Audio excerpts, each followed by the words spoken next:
ఇక ఓటరుగా పేరు లేనంత మాత్రాన పౌరసత్వాన్ని కోల్పోయినట్టు కాదు, పౌరసత్వం రద్దయినట్టు కాదు అంటూ సుప్రీంకోర్టు కొన్ని వ్యాఖ్యలు చేసింది సార్.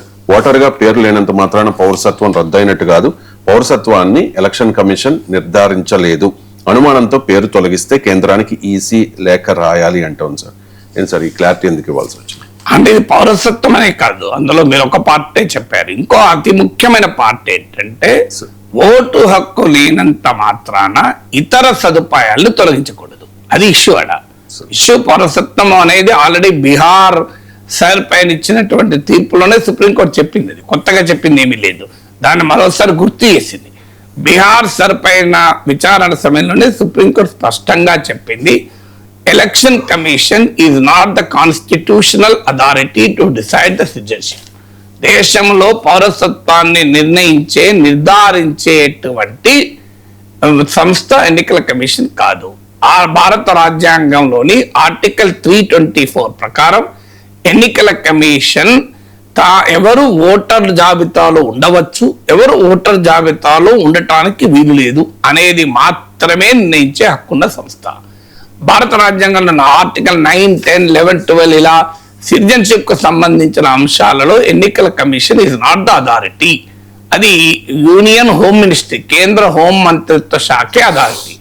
ఎన్నికల కమిషన్ ఓటు హక్కును డినై చేస్తే కేంద్రానికి ఆ సమాచారాన్ని ఇవ్వాలి. ఇంకా మేము ఈ ఫలానా అనుమానాలతో ఓటు హక్కు, అది కూడా కంప్లీట్ ట్రిబ్యునల్ ద్వారా ఎడ్యుకేషన్ అంతా అయిపోయాక అప్పుడు హోమ్ మినిస్ట్రీ దాన్ని ఫాలో అప్ చేస్తుంది. కానీ ఎన్నికల కమిషన్ పౌరసత్వాన్ని నిర్ణయించేది కాదు, ఓటు హక్కు ద్వారా పౌరసత్వం నిర్ణయించబడదు. మన దేశంలో ఓటు హక్కు లేనంత మాత్రాన పౌరుడు కాకుండా పోడు. కానీ ఈ వివాదం ఎందుకు వచ్చిందంటే బెంగాల్లో స్టార్ట్ అయింది, బీహార్లో స్టార్ట్ అయింది, ఇప్పుడు బెంగాల్లో కూడా అయింది. ఏంటంటే మొదలు ఓటర్ జాబితాలో ఉండదు, ఆ తర్వాత ఏం చేస్తున్నారంటే పాస్పోర్ట్ కూడా ఇవ్వలేదు. రాజగోపాల్ అనే టెలిగ్రాఫ్ పత్రిక సంపాదకులు ఆయన ఓటర్ జాబితాలో లేకపోతే ఆయన పాస్పోర్ట్ ఇవ్వలేదు. ఇవ్వకపోవడం వల్ల అమెరికాలో ఆయన కూతురు పెళ్లికైన పోలేకపోయాడు.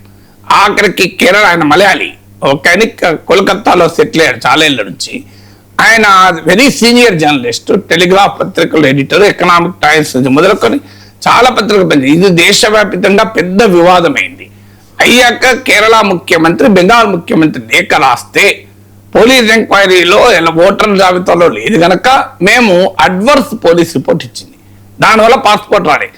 ఆఖరికి కేరళ సీఎం ఇంటర్వ్యూనే బెంగాల్ సీఎంకి రాస్తే ఇప్పుడు ఆయనకు పాస్పోర్ట్ వచ్చింది. సో ఇది జరిగిన తర్వాత ఒక పెద్ద చర్చ ఉంది. నువ్వు ఓటు హక్కు లేకపోతే పాస్పోర్ట్ ఎట్లు ఇవ్వవు, పాస్పోర్ట్ ఆపే అవకాశం ఎక్కడిది? అది మీకు ఇప్పుడు బెంగాల్లో ఇంకోటి ఏం చేశారంటే సంక్షేమ పథకాలు, అన్నపూర్ణ స్కీమ్ అని ఉంది, పబ్లిక్ డిస్ట్రిబ్యూషన్ స్కీమ్, సంక్షేమ పథకాలకు కూడా అనర్హులో ప్రకటించారు.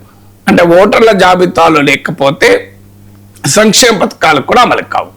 ఆఖరికి ఓటర్ల జాబితా లేకపోతే క్యాస్ట్ సర్టిఫికేట్ ఇవ్వమన్నారు. చూడండి ఎక్కడితో స్టార్ట్ అయ్యేది, ఓటు హక్కుతో స్టార్ట్ అయ్యి పాస్పోర్ట్ పథకాలు ఇప్పుడు ఏకంగా వాళ్ళ క్యాస్ట్ సర్టిఫికేట్ ఇవ్వమని. సో ఈ స్థాయికి వచ్చిన తర్వాత సుప్రీంకోర్టుకి వెళ్ళారు. సివిల్ రైట్స్ కు ఓటు హక్కుకు లింక్ ఏంటి? ఓటు హక్కు లేకపోతే పౌర హక్కులు ఉండవా? అసలు కొన్ని హక్కులు పౌరుడు కాకపోయినా ఉంటాయి, ఈవెన్ సిటిజన్ కాకపోయినా ఉంటాయి. అలాంటిది ఓటు హక్కు లేకపోతే పౌర హక్కులు ఉండవా అనే ప్రశ్న వచ్చినప్పుడు సుప్రీంకోర్టు స్పష్టంగా చెప్పింది, ఓటు హక్కుకు పౌరసత్వానికి సంబంధం లేదు.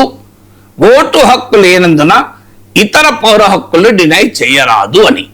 ఎందుకంటే ఇప్పుడు ఈ ప్రాసెస్ ఎంత భయంకరమైన ప్రాసెస్ అంటే 34 lakhs ఇవాళ ట్రిబ్యునల్స్ దగ్గర పెండింగ్ ఉన్నాయి బెంగాల్లో. 34 lakhs ఇప్పటికీ సెటిల్ అయినాయి 38,000. 38,000 మందివి ట్రిబ్యునల్ తేల్చేసింది. 19 ట్రిబ్యునల్స్ పెట్టారు, తేల్చింది కేవలం 38,000. మరి 34 లక్షల ఓటర్లకు అప్పటిదాకా పథకాలు రావు, కులం సర్టిఫికేట్ రాదు అని అన్యాయం కదా? పాస్పోర్ట్ రాదంటే మీ అసమర్థత కదా, తేల్చండి మీరు. పోనీ తేల్చిన తర్వాత పౌరుడు కాదనుకుంటే అది వేరే విషయం. ఆయన పౌరుడు తేల్చేది మీరు కాదు, హోమ్ మినిస్ట్రీకి రాయాలి మీరు, ఎలక్షన్ కమిషన్ కాదు. మీరు ఓటు హక్కు ఇవ్వడమో ఇవ్వకపోవడం మీ పని. పోనీ ఇంకా విచిత్రం చెప్తాను, ఇప్పుడు ఈ 34 lakhs ట్రిబ్యునల్స్ ముందు కేసులు ఉన్నాయి. ఎడ్యుకేట్ అనేది 38,000. ఇందులో 70% ఓటర్లను తెలియదు, 70% ఓటర్లను తెలియదు. అన్యాయంగా ఓటర్లను కూడా ఓటర్లు కాకుండా చేస్తున్నారు. ఇప్పుడు తెలంగాణలో 1 కోటి మంది అట, 1 crore అట.